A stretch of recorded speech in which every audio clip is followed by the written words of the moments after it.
Gas সংকটের আরও খবর জানাতে সাভারের আশুলিয়া থেকে সরাসরি যুক্ত হচ্ছেন সহকর্মী ওমর ফারুক। আশুলিয়ায় গ্যাস সংকটের কারণে শিল্প কারখানা বন্ধ হয়ে যাওয়ার বিষয়ে সংশ্লিষ্ট কর্তৃপক্ষ কি কোনো ব্যবস্থা গ্রহণ করেছেন, জানাবেন। আপনাকে ধন্যবাদ। আমাকে জানিয়ে রাখি, দীর্ঘ 1 মাস অতিবাহিত হলেও ঢাকার যে শিল্পাঞ্চল খ্যাত সাভার আশুলিয়া রয়েছে এবং এর আশপাশের যে সকল শিল্প কলকারখানা এলাকা রয়েছে সে সকল কলকারখানা এলাকায় কিন্তু গ্যাস সংকটের তীব্র আকার ধারণ করেছে এবং গ্যাস সংকটে তারা ভুগছেন। বেশিরভাগ কারখানা কিন্তু উৎপাদন এই মুহূর্তে বন্ধ রয়েছে, এমনটাই জানতে পেরেছি আমরা কারখানা কর্তৃপক্ষের মাধ্যমে। এছাড়া সিএনজি স্টেশনগুলোতে গ্যাস না পেয়ে কিন্তু যানবাহনের যারা চালক রয়েছে তারা কিন্তু ঘন্টার পর ঘন্টা অপেক্ষা করছে। আর উৎপাদন বন্ধ হয় কিন্তু ভাঁজ পড়েছে শিল্পাঞ্চলে যে লাখো লাখো শ্রমজীবী মানুষ রয়েছে, তারা কিন্তু দুশ্চিন্তায় পড়েছেন। ইতিমধ্যেই বেশ কিছু কারখানার শ্রমিক কিন্তু ছাঁটাই করতে শুরু করেছেন। উৎপাদন বন্ধ থাকায় কিন্তু তারা উৎপাদনে যেতে পারছেন না, এমনটাই জানিয়েছেন শিল্প কারখানায় কর্মরত শ্রমিকরা।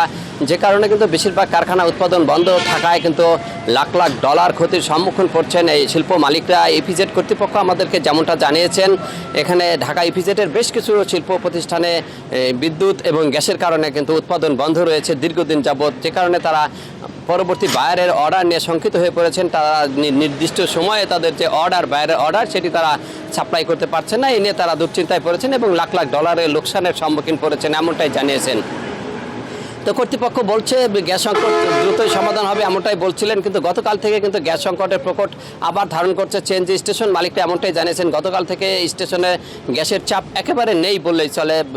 যানবাহন চালকরা কিন্তু ঘন্টার পর ঘন্টা লাইনে দাঁড়িয়ে অপেক্ষা করছে গ্যাস নেওয়ার জন্য, এমনটাই আমরা দেখতে পেরেছি। শিল্পাঞ্চল আশুলিয়ার বিভিন্ন যে সিএনজি স্টেশনগুলো রয়েছে সেগুলো স্টেশনে আমরা এমনটাই চিত্র দেখতে পেরেছি।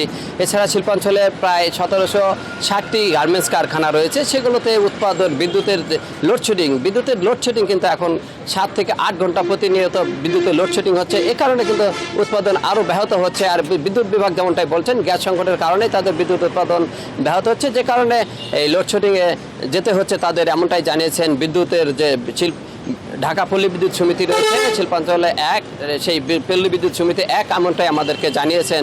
তো শিল্পাঞ্চল আসলে এই মুহূর্তে দ্রুত সময়ের মধ্যেই কিন্তু গ্যাস সংকট সমাধান করে এবং গ্যাস বিদ্যুতের সমাধান করে শিল্প কারখানার উৎপাদন সচল রাখবেন, এমনটাই প্রত্যাশা করছেন শিল্পাঞ্চলে যে সকল শ্রমজীবী মানুষ রয়েছেন এবং শিল্পাঞ্চলের সাথে যারা জড়িত রয়েছেন, শিল্প মালিক শ্রমিক, তারা সবাই কিন্তু একটি আহ্বান জানিয়েছেন শিল্প কারখানা বাঁচাতে, কিন্তু এই শিল্প কারখানায় যে উৎপাদন সেটি সচল রাখতে কিন্তু গ্যাস এবং বিদ্যুতের সমাধান দ্রুত সময়ের করতে সরকারের প্রতি।